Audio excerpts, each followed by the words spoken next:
ini. Jika tidak ada mujizat atau orang yang mau menolong saya seperti tadi.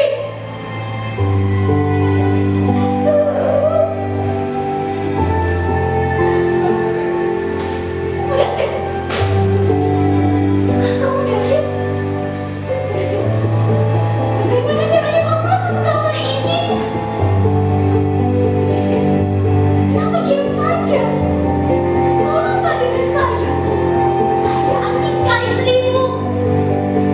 Kau tidak ingat? Kau yang mengatakan saya benar-benar suka berharta. 1 tahun lebih kita bertukar surat. Setelah musibah ini datang, saya sudah tidak lagi menerima surat darimu.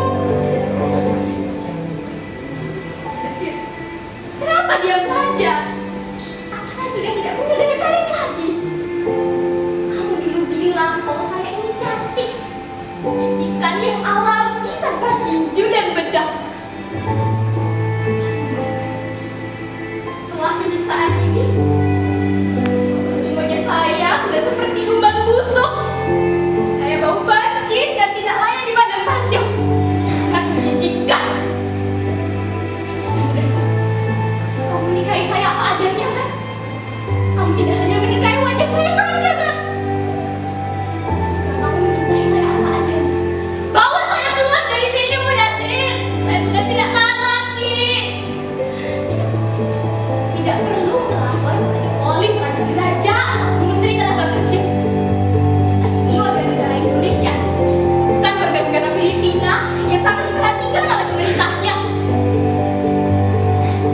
Pemerintah kita punya uang saja kita diperas sampai habis tulang sumsum. Namun musibah seperti yang saya sekarang ini,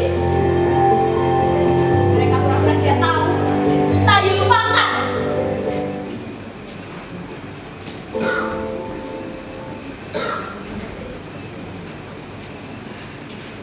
Mudasir, itu kenyataan.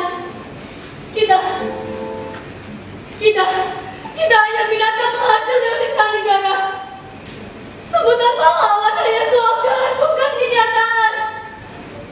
Cuma hayalan para birokrat yang baru saja menduduki kursi jabatannya agar terlihat bekerja di mata atasan dan memiliki jiwa kesetiakawanan antar warga negara. Sudahlah, Mudasir. Bicara tentang kekacauan penangkap nanti kalau seperti saya ini hanya membuat dada terasa kesal saja. Mengapa? Karena mereka malas untuk menanganinya. Tak sudi, tangan kotor dan energi terhamburan begitu saja. Ya, tidak ada uang komisi yang berlebih untuk menangani kasus TKW seperti saya. Kita hanya dijadikan bahan tertawaan oleh mereka semua karena dianggap malas, bodoh tapi sok pintar katanya. Bagaimana bisa kita memenangkan jika pembahasannya saja menggunakan bahasa kasar? Yang ada hanya kita yang menjadi korban dan dikorbankan. Mudasir, marilah mendekat agar kita bisa saling menyentuh. Jangan Mudasir, jangan di sudut ruangan itu terus. Disitulah tempat saya membuang air besar dan air kecil. Ruangan ini tidak ada apa-apanya. Tidak ada kamar mandi dan WC untuk saya membuang air besar dan kecil. Bagaimana bisa saya dapat mengirim surat kalau saya saja tidak memiliki kertas, pulpen, amplop dan juga perangko? Di kamar ini tidak ada apa-apanya. Terang siang karena cahaya matahari dan gelap gulita malam karena tidak ada penerangan. Saya tersiksa, Mudasir, tersiksa. Mengapa kamu tidak menolong saya, Mudasir? Lihat bekas-bekas luka di sekujur saya. Pipi, dahi, punggung, perut, paha dan kaki saya menjadi bulan-bulanan mereka semua. Saya dipukuli Sebelum dijebloskan di kamar ini, saya dipukuli Mudasir. Mereka memukuli saya dengan tangan, kepala, kaki, tongkat besi, dan juga setrikaan. Saya tidak berdaya. Saya tidak berdaya. Seperti bola yang disepak ke sana kemari tanpa bisa membela diri.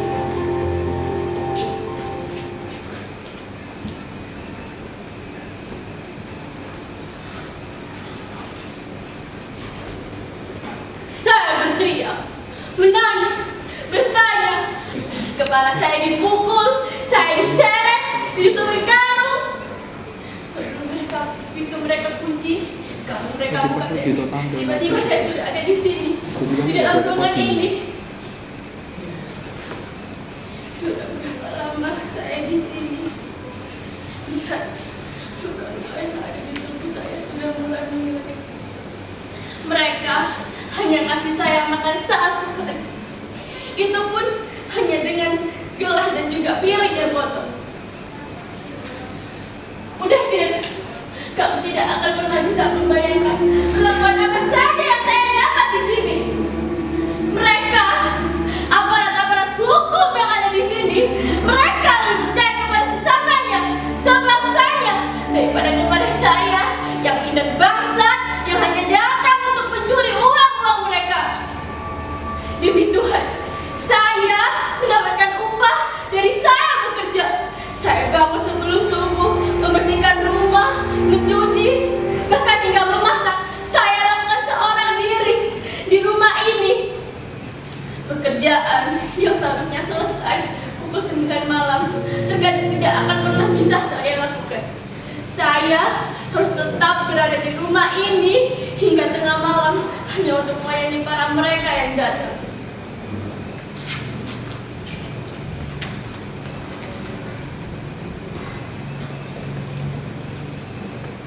Tak apa, semua saya lakoni dengan ikhlas. Saya sadar, saya hanya perempuan dari negeri seberang. Saya tidak mempunyai hak apa-apa. Setahun setelah saya menerima gaji, kamu tahu betul bukan? Saya menyimpannya sebagian dan mengirimnya sebagian ke kamu. Kontrak kerja saya 5 tahun. Setelah tahun kelima, saya akan membeli beberapa petak sawah untuk bekal masa depan kita.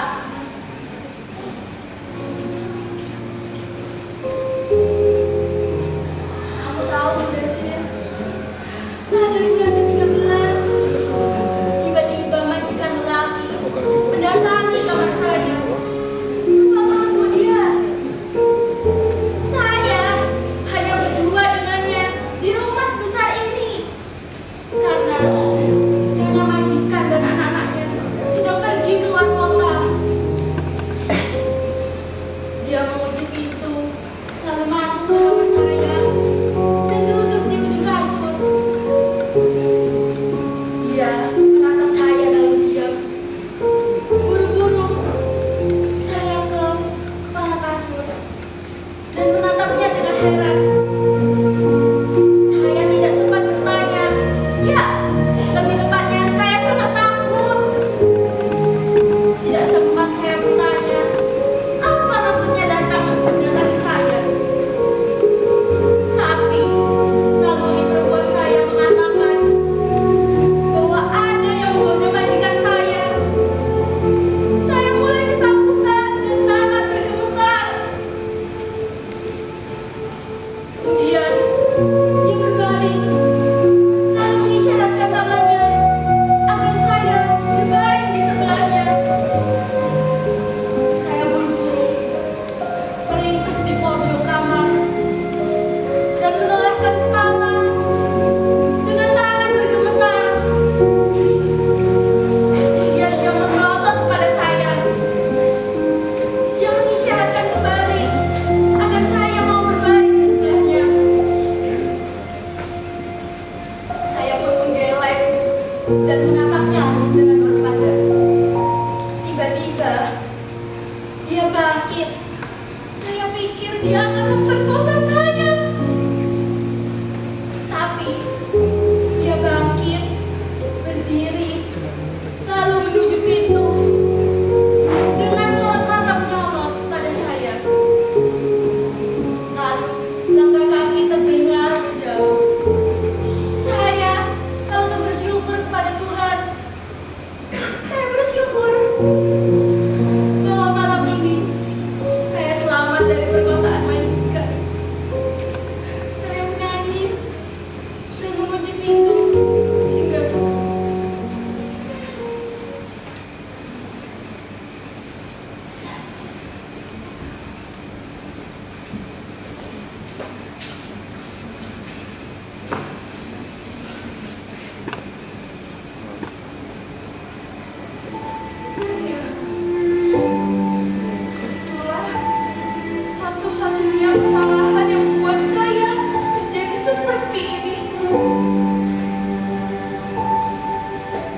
pukulan dan tamparan-tamparan telah saya lewati. Tapi saya hanya bisa diam saja. Diam dan diam. Karena memang bukan saya pelakunya. Bukan saya. Bukan saya. Bukan saya. Mudassir, kau percaya saya kan? Kau percaya istrimu ini kan? Saya orang yang rajin sembahyang. Mudassir, kau tahu sendiri.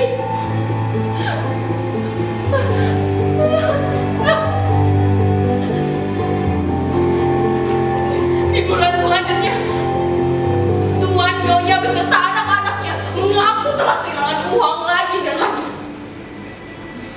Kali ini dengan jumlah yang lebih besar. Dan ya, saya lagi yang dijadikan kambing hitam yang harus menanggung semua akibatnya. Saya berkali-kali diseret, dipukul, ditampar, dihajar. Bahkan mereka meletakkan setrika yang begitu panas mengenai tangan saya yang mulia ini.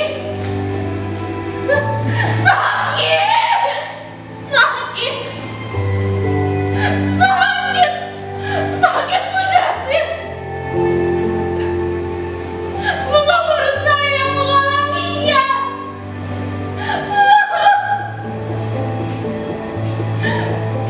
Aneh, memang aneh. Tidak ada yang mengalaminya. Sesungguhnya ada apa dengan mereka, Mudassir? Ada apa dengan bangsa mereka? Bangsa yang dulu merupakan saudara serupun kita, yang senantiasa menghormati dan menghargai kita. Bahkan mereka pernah mengambil cendekiawan-cendekiawan kita untuk mengajari mahasiswa-mahasiswanya di luaran sana, tentu dengan iming-iming gaji yang sangat besar.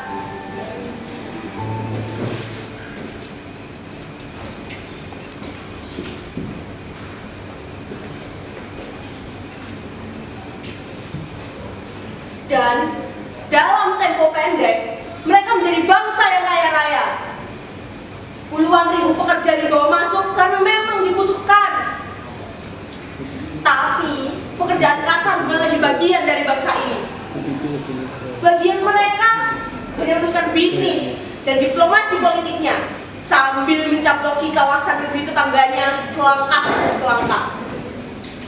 Mereka juga berani membuka kasino, dan hasil pajaknya yang besar mereka gunakan untuk membangun negeri ini. Semua tahu, semuanya dengan yakin mereka akui sebagai milik mereka. Ini mereka bagi orang kaya baru yang yakin dapat membeli apa saja. Jika saja perkara ini berhenti sampai masalah mencuri kesenian, mungkin saya tidak akan sebesar ini. Dengan uang mereka yakin dapat menyiksa siapa saja. Para pekerja lebih sering dianggap sebagai budak yang layak mereka siksa jika membuat kesalahan atau tak sudi memenuhi hajat seronok mereka.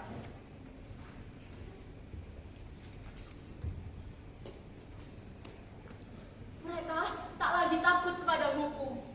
Bukankah uang mampu membuka mulut hukum? Di zaman modernisme saat ini, mentalitas majikan berkuasa.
butuh kamu.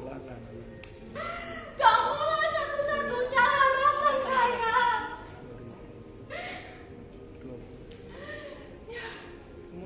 Saya tahu kamu marah karena langsung saya tinggal untuk bekerja di negeri ini. Padahal umur pernikahan kita masih 3 bulan. Tapi itu rencana saya, mengumpulkan model hidup abadi dari hidup bersama.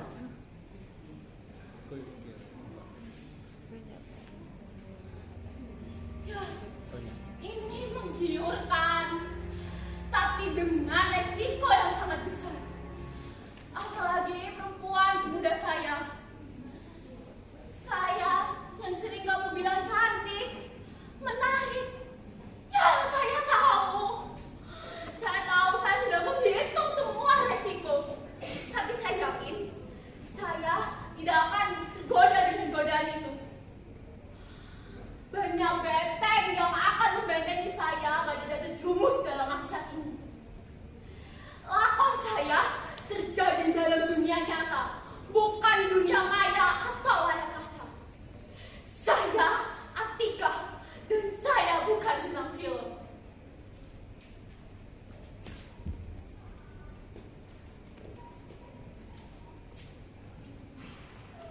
Mudasir, bagaimana kabar Simbo? Aku jadi teringat akan mereka. Kamu pastinya sudah membawa mereka ke dokter, kan? Kamu ingat, aku sudah memberikanmu uang. Pakailah uang itu. Bawa mereka berobat agar Simbo sembuh. Aku tidak rela melihat mereka yang setiap harinya memakai obat-obatan yang berbeli di kios rokok.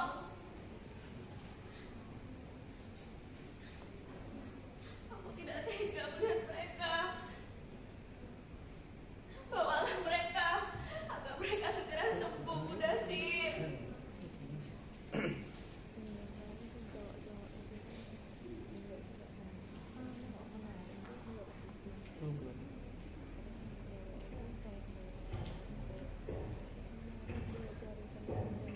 Mudasir, angkat kaki. Tolong! Tolong! Tolong! Ada wanita di sini. Tolong, siapapun di sana. Ada wanita di sini. Tolong saya, jangan pergi. Tolong! Tolong jangan pergi. Semuanya pergi. Tidak ada yang sudi menolong saya. Bagaimana saya bisa bertahan? Tidak ada orang yang sudi untuk menolong saya yang terkunci di dalam sini. Mudasir, kamu juga pergi. Bahkan bayangan suami saya juga pergi meninggalkan saya. Bagaimana saya bisa bertahan jika saya tidak seperti ini? Saya rela mati bila saya harus mati. Tapi saya harus dan wajib menceritakan semua peristiwa yang saya alami ini kepada siapapun yang mau mendengar. Iya, siapapun yang mau mendengarkan cerita saya hingga rinci, hingga sedetail-detail mungkin. Karena yang salah harus mendapatkan hukuman.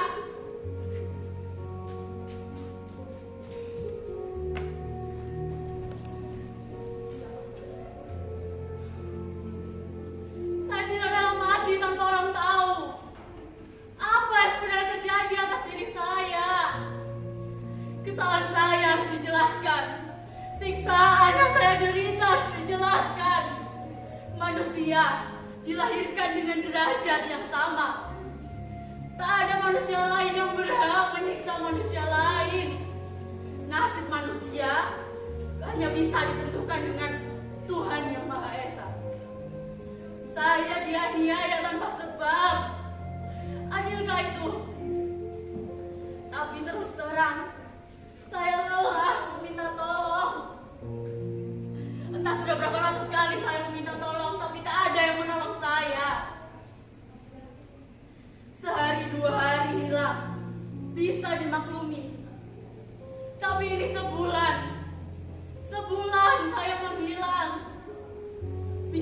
saja terjadi pembunuhan.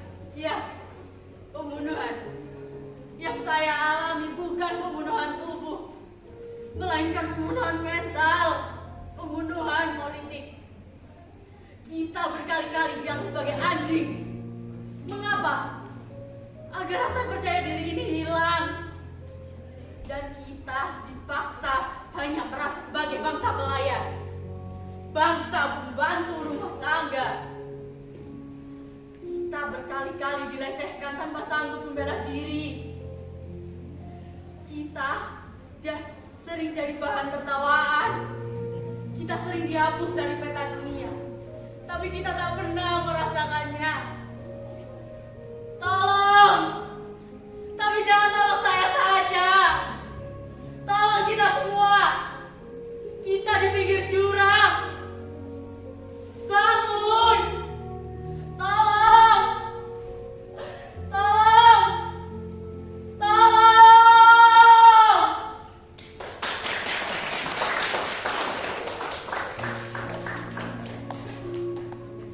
Di situ aja, Isma.